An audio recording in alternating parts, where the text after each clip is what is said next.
Vous avez 5 minutes. Merci beaucoup, Madame la modératrice.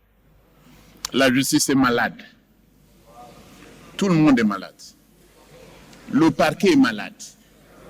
Le siège est malade.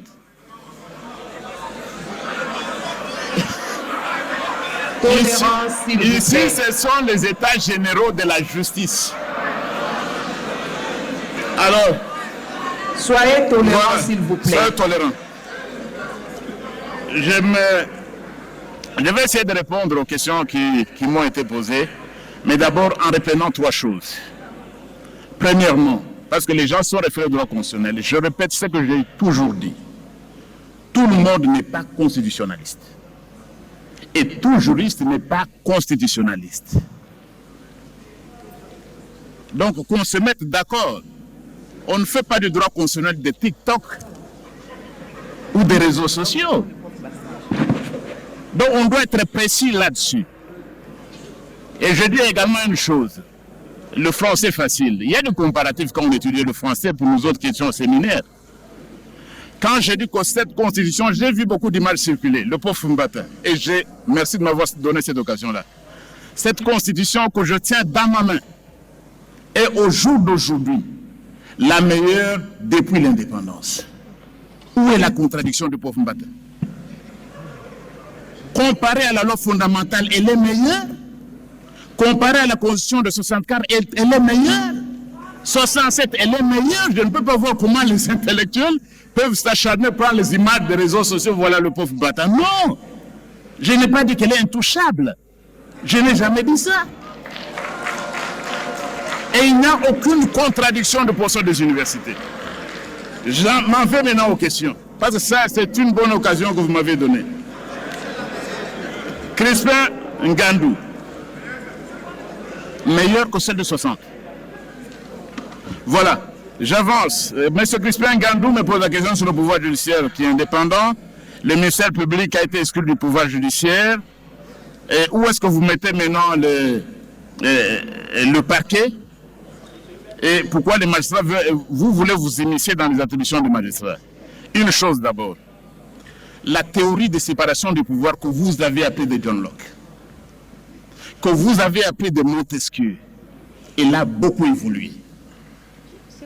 Et d'abord, c'est un droit constitutionnel américain, avec ce problème de checks and balances, qui vous dit clairement que la séparation des pouvoirs n'est jamais absolue. Donc on ne devrait pas, en ce temps, s'en tenir aux idées traditionnelles de Montesquieu qui sont dépassées en droit constitutionnel. Ça, c'est une précision claire. Où est-ce que vous mettrez les nouveaux corps qui sont nés, comme la CENI, comme le CESAC? Mais il y a des développements. La théorie que vous aviez apprise quand vous étiez étudiant, est en train d'être remaniée. Elle n'est pas absolue. Donc ici, je reprends le pouvoir du ministère public a été effectivement exclu du pouvoir judiciaire. Il n'est pas indépendant. L'indépendance ici, même relative, elle ne s'applique qu'aux magistrats du siège. Et le ministre de la Justice a le pouvoir d'injonction sur les magistrats du parquet, pas sur les juges. Et le statut se dépouille toujours, ça n'a pas changé. Est-ce que vous avez changé ce texte-là? Il exerce son pouvoir d'injonction d'après les textes qui vous régissent, à moins qu'on puisse les changer aujourd'hui. J'avance. Le magistrat, le membre de l'Association internationale des prosecutors, je vais lui répondre à la fin. Maître Willy Wenga, vous avez reçu une très bonne réponse de l'honorable Mende. Ce n'est pas instrumentalisé. Non. Et puis quand on voudrait élargir le Conseil supérieur de la magistrature, s'il vous plaît, ce n'est pas pour mettre fin à la corruption. C'est parce que la justice est rendue au nom du peuple. C'est pour la représentation du peuple. Et je dois dire ceci. Vous faites du droit comparé, j'espère. Vous n'avez pas seulement étudié ici. Vous faites le droit constitutionnel comparé. Je vous cite plusieurs pays et quand ils viennent comme membres, le Conseil supérieur de la magistrature, ce n'est pas une profession où vous serez payé tout le temps. Vous venez, seulement vous toucherez vos jetons de présence à intervalles réguliers, peut-être ils se réunissent tous les 3 mois, vous venez après, vous disparaissez. Ce n'est pas une fonction permanente. Donc il a donné l'exemple de la Cour constitutionnelle. Nous, le Parlement, nous proposons les membres de la Cour constitutionnelle, la plus haute juridiction du pays. Le président de la République propose 3. Vous nommez que 3.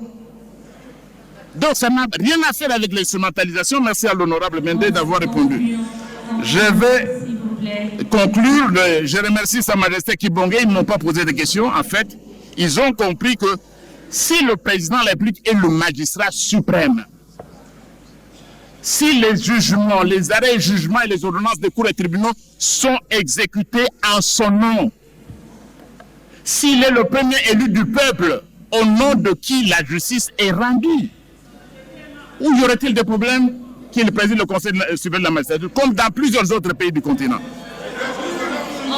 Voilà, la dernière, je réponds maintenant aux magistrats membres de l'Association internationale des procureurs. Si vous ne voulez pas répondre, et le professeur des universités vous le dit, c'est votre affaire.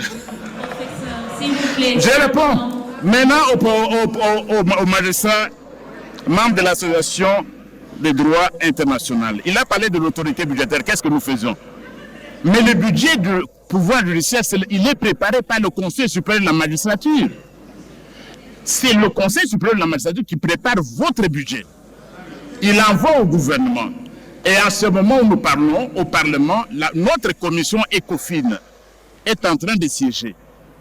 Je vous invite, je ne pense pas que ce soit vous, vous pouvez rencontrer notre commission économique et financière en ce moment même, en train de statuer sur le budget. Et puis, les quelques avantages, le salaire même des nouveaux magistrats, les augmentations, là, vous les avez eues. Il faut reconnaître aussi le travail qui a été fait par le Parlement. Enfin, le procureur, ça ne change rien à la vérité que j'ai dit. Notre ami de l'association internationale qui a dit que le procureur est indépendant, s'il vous plaît, on ne fait pas du droit sur le TikTok. Il ne peut pas sortir un seul article. Voilà la constitution sud-africaine. Et j'en ai une trentaine dans mon sac. Où est-ce que vous allez trouver que le public prosecutor, il est indépendant? Où? Non, c'est ça. Mais alors, quand vous allez, il faut apprendre l'anglais. Quel est cet article? Parce qu'il ne s'agit pas de beaucoup parler. Quand vous n'avez pas lu un texte, voilà la constitution, je vous la réfère. Et le Public Prosecuting Authority in South Africa, elle est sous l'autorité du ministre de la Justice et garde des Sceaux. Donc il ne faut pas raconter n'importe quoi, je m'excuse. Je vous remercie de votre attention. Merci beaucoup.